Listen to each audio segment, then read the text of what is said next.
Assam is in the grip of yet another devastating flood.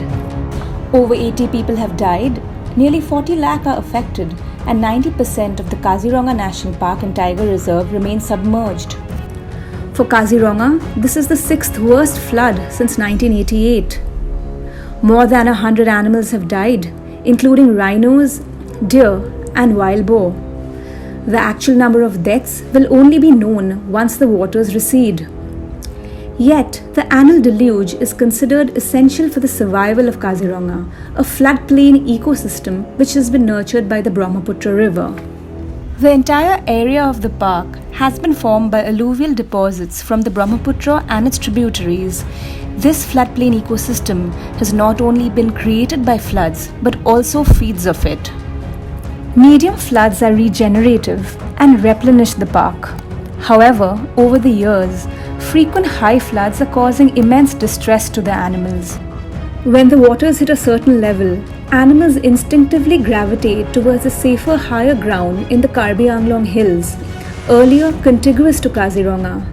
But the animals now have to cross the bustling National Highway 37, which cuts across the periphery of the park. The road is increasingly choked by traffic.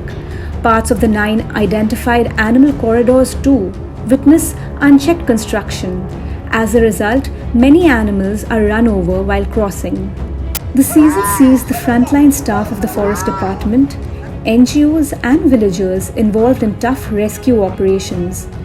They guide stray animals to safer ground, treat those injured, and generally keep a strict vigil round the clock. While a series of artificial highlands have been created for animals to take refuge during floods inside the park, many say that building more is not a sustainable solution as it ruins the natural landscape and ecosystem of the park. In the 1990s, 111 such highlands were built and 33 more were added recently. This year, the centre approved 12.5 crore for a highland-cum-road project that can be both used for patrolling and as a shelter. Critics often dismiss these highlands as a temporary solution and call for more long-term measures to guarantee unhindered animal movement during floods. To that end, a 35-kilometer-long flyover over NH37 was proposed by the centre in September 2019. Before that, in April, the Supreme Court banned all types of mining and related activities along the park's southern boundary, as well as new construction activities in private land on 9 animal corridors.